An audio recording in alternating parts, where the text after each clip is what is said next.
Hello guys, আগের পারে তোমাদের যে দেখিয়েছিলাম পুরীতে গেছি। তো পুরীতে লাস্টে আমরা কী করেছি সেটাই শেয়ার করছি।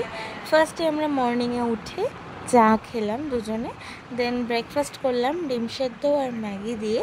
তো খাওয়ার পরে আমরা রুমে চলে গিয়েছিলাম।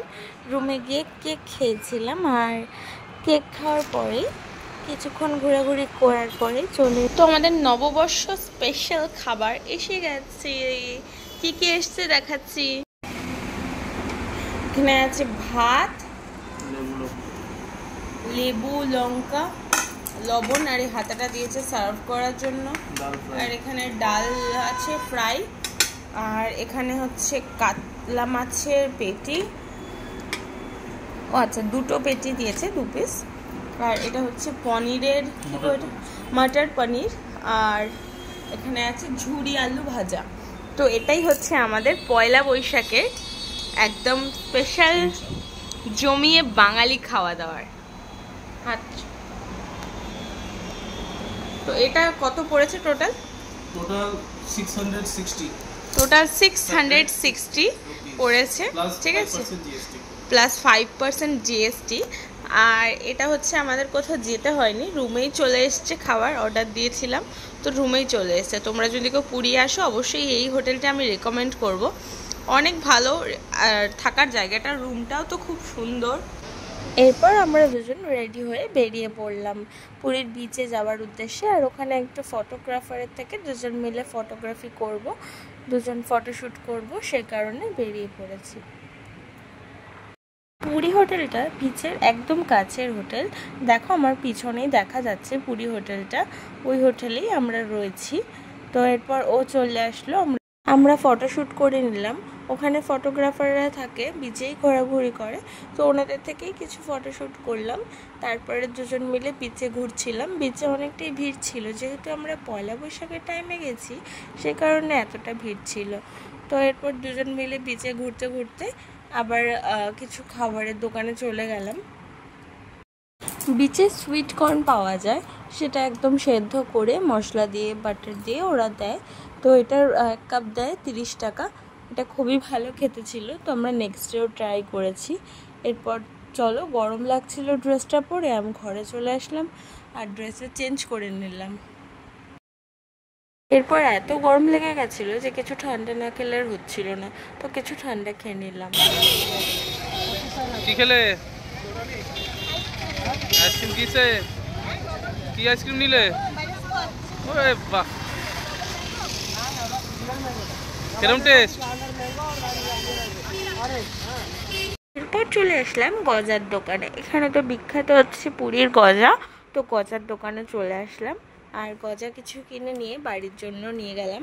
তো টোটাল আমরা 9 কিলো গজা কিনেছিলাম, সেটাও আমার কম পড়েছিল সবাইকে প্রসাদ দিতে দিতে। তো এখানে দেখো লাইন পড়েছে, লাইনে আমি দাঁড়িয়ে আছি, লাইন দিয়ে আমি গজা নিয়ে গেছি বাড়িতে 9 কিলো।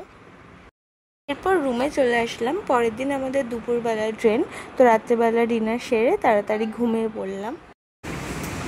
তো আমি এখন রেডি হয়ে গেছি, রওনা দেবো, বাড়ি ফেরার পালা। আর এখন বাড়ি ফিরবো। এটা হচ্ছে যেটা পরে আমি এসেছিলাম, এটা সবথেকে কমফোর্টেবল ড্রেস, তাই জন্য আমি এটা আবার পরে নিয়েছি। আমার হাজব্যান্ড স্নান করতে গেছে, ও এসে রেডি হবে আর চলে যাবো। সমুদ্রটাকে খুব মিস করব, এইভাবে ব্যালকনি থেকে সমুদ্র দেখতে পাচ্ছিলাম, খুব মিস করবো সমুদ্রটাকে। এরকমভাবে ব্যালকনি থেকে সমুদ্র দেখতাম। সকালে কোনো একটা ব্রেকফাস্ট করবো বলে আমরা বেরিয়ে পড়েছিলাম, যেহেতু সকালে খুব খিদে পেয়েছিল, তাই ওখানেরই একটা খাবার খেলাম। ওখানে ইডলি দোসা বাদে কিছু পাওয়া যায় না। কেরম খেতে?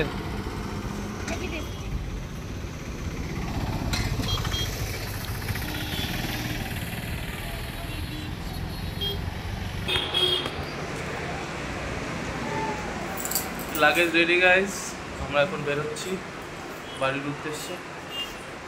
এই আমার বউ সব খোঁজাখুঁজি করছে।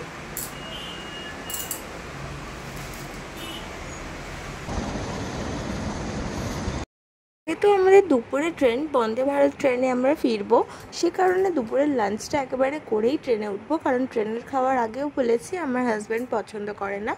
তো খাবারের জন্য বেরিয়েছি, পেছনে তাকিয়ে দেখি ও নেই। কোথায়? না, কচুরির দোকানে। ওর এইসব ফাস্ট ফুড, মিষ্টি, কচুরি এইসব ওর খুবই পছন্দ। দুপুরের লাঞ্চের জন্য চলে এলাম ভজহরি মান্নায়। পুরীতেও যে ভজহরি মান্না আছে সেটা আমি জানতাম না। তো এখানে হোটেল ম্যানেজার আমাদের বললো যে ভজহরি মান্নায় চলে যেতে পারেন খাওয়ার জন্য। তো আমি ওখানে গিয়ে ভজহরি মান্নায় 12টা থেকে খাওয়ার স্টার্ট হয়। তো লাঞ্চের টাইম ওখানে 12টা থেকে। ওখানে গিয়ে কিছুক্ষণ ওয়েট করলাম খাবারের জন্য। ওখানে খাবারের মেনুটা তোমাদের সাথে শেয়ার করলাম, একটু পজ করে তোমরা দেখে নিও। আশা করি তোমরা পুরী গেলে তোমাদের অনেক সুবিধা হবে। আমরা যেটা অর্ডার করেছিলাম সেটা হলো ভাত আর মাটন ডাক বাংলো, শুক্তো, আর ওখানে কচু পাতা বাটা দিয়ে চিংড়ি মাছ। তো এখানে ম্যান্ডেটরি ওরা লঙ্কা আর লেবুটা ওরা ম্যান্ডেটরি দেয়। আর এখানে আমরা আমপান্না অর্ডার করেছিলাম, ফ্রেশ আমপান্না। আর চলো খাবার শুরু করা যাক। খাবারটা জাস্ট দারুণ ছিল। শুক্তো দিয়ে ভাতটা মেখে গরম গরম ভাতটা যখন খেয়েছিলাম অসাধারণ ছিল। কেমন বাবাই? তো এখন খাচ্ছে কচু বাটা দিয়ে চিংড়ি মাছ। জিজ্ঞাসা করে নিচ্ছি কেমন লাগছে। কি গো, কেমন লাগছে? ভালো?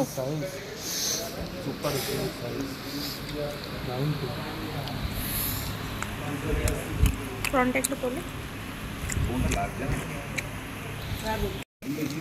মাটন ডাক বাংলো কেমন লাগছে?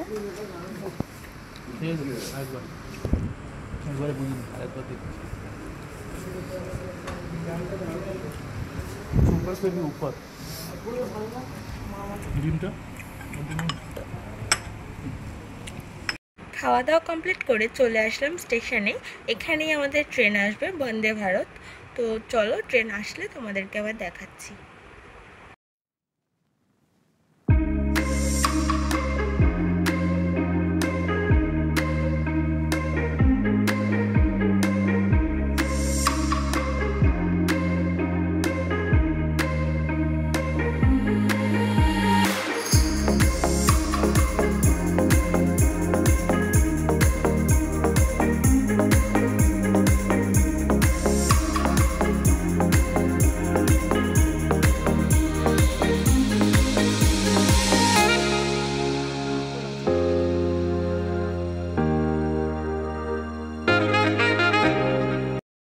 ট্রেনে উঠে পড়েছি, এখন আমরা বাড়ি যাচ্ছি। আর দেখো তোমরা, আমার তো বেশ ভালোই লেগেছে বন্দে ভারত ট্রেনটা। তবে একটাই অসুবিধা, জানো, এখানে শোয়া যায় না, শোয়ার জায়গা নেই। কমফোর্টেবল সিট, বাট এতক্ষণ 6 ঘন্টা ধরে বসে থাকা একদমই, মানে আমার তো মোটামুটি বসে থাকাটা ভালো লাগেনি। দুরন্ততে যখন এসেছিলাম তখন শোয়ার জায়গা ছিল। দুরন্ত ট্রেনটা বেশ ভালোই লেগেছে আমার, কিন্তু এখানে একটাই অসুবিধা হয়েছে যে আমার শোয়ার কোনো জায়গা ছিল না। 6 ঘন্টা পুরো একেভাবেই বসে থাকতে হয়েছে। আমাদের জন্য ঠিক আছে, বাট যারা বয়স্ক মানুষ, যারা একটু এজেড পারসন, তাদের জন্য কিন্তু একেবারেই কমফোর্টেবল নয়।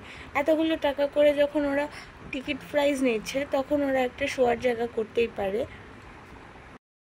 আমার এই ব্লগগুলো তোমাদের কেমন লাগছে তোমরা কিন্তু অবশ্যই কমেন্টে জানিও, তাহলে আমি আবার নতুন নতুন ব্লগ করতে আরও সাহস পাবো, আরও উৎসাহ পাবো। তো তোমরা কিন্তু অবশ্যই কমেন্টে জানিও। আমার হাজব্যান্ড, আমার শাশুড়ি, আমার মা, আমার বাড়িতে সবাই, আমার ননদ, সবাই আমাকে খুব সাপোর্ট করে ব্লগগুলো করতে। তো সবাইকে অনেক ধন্যবাদ। বন্দে ভারত ট্রেনটা আমাদের হাওড়ায় নামেছিল। তো এখান থেকে আমরা সাদা ট্যাক্সি ধরে একেবারে শ্যামনগর আসছি। তো রাত্রেবেলা খিদে পেয়েছিল, মোমো খেয়েছিলাম, আর খেয়ে বাড়িতে ফিরছিলাম। ভিডিওগুলো ভালো লাগলে লাইক করে দিও আর আমাকে একটু সাপোর্ট করো। তোমরা সবাই ভালো থেকো, টাটা।